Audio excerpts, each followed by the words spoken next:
வணக்கம் ஃப்ரெண்ட்ஸ். நம்ம இன்றைக்கி பார்க்க போகிறது ராவல் ஃபயர் அலாரம். இது நம்ம தூத்துக்குடி ஜிஹெச்சில் மெடிசன் குடோனில் வந்து இன்ஸ்டால் பண்ணியிருக்கோம். இது வந்து 4 சவுண்ட் ஹூட்ரோட ப்ளஸ் வந்து மேனுவல் கால் பண்ணுறோட இயங்கக்கூடிய நம்முடைய ராவல் ஃபயர் அலாரம் பேனல். இப்போ பேனல் உள்ளே போவோம். இதுதான் இந்த பேட்டரி சிஸ்டத்தோட zone 1, zone 2, zone 3 கனெக்ட் பண்ணியிருக்கோம். வாங்க நம்ம வயரிங் கனெக்ஷனை பார்ப்போம். இது ஃபுல்லாகவே ஃபயரில் எவ்வளோ ஃபயர் ஆனாலும் தாங்கக்கூடிய சக்தி உள்ள கேபிள் நம்ம வந்து இன்ஸ்டால் பண்ணியிருக்கோம். இது வந்து நமக்கு வந்து 4 சோனு, இது மேனுவல் கால் பாயிண்ட்டு, இது வந்து ஹூட்ரு. வயரிங் அப்படி கொண்டு வந்திருக்கோம். இது zone 1, zone 2, zone 3, zone 4 பிரிச்சிருக்கோம். ஃபுல்லாகவே ப்ராப்பராக லைன் மார்க் பண்ணி அந்த வயர் வந்து லே பண்ணியிருக்கோம். இது ஒவ்வொரு பீமுக்கு 2 பீமுக்கு நடுவில் இந்த ஹூட்டரை வந்து இன்ஸ்டால் பண்ணியிருக்கோம். ஃபுல்லாகவே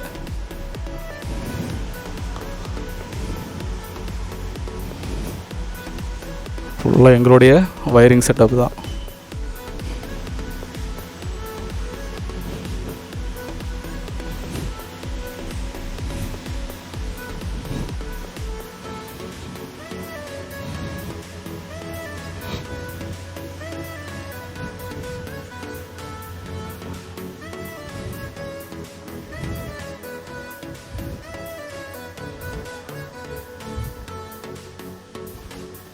அதுபோல் ஒவ்வொரு டிடெக்டருக்கும் அந்த கேப்பில் வந்து நம்மளுக்கு வந்து லைட் சிக்னல் இருந்துகிட்டு இருக்கும்.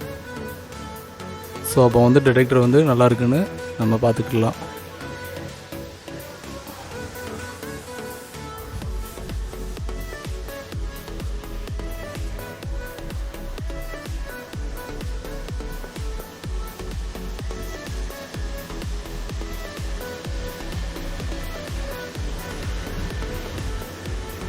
ரெண்டு டீமாக ஒர்க் பண்ணோம். கிட்டத்தட்ட இது வந்து 3 days 4 days வந்து இதை கம்ப்ளீட் பண்ணியிருக்கோம்.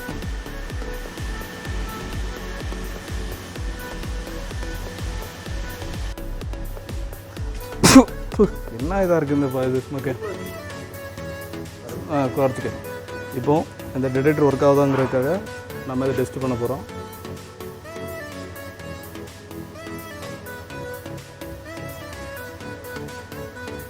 நம்ம இந்த புகை அதிகமாக பட்டதும் அந்த எல்இடி வந்து வேகமாக பிங்க் ஆகும்.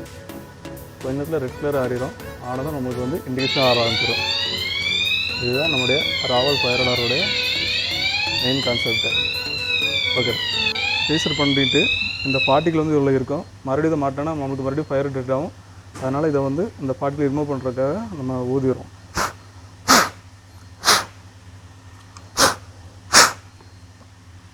மறுபடியும் இந்த டிடெக்டரில் நம்ம மாட்டுறோம்.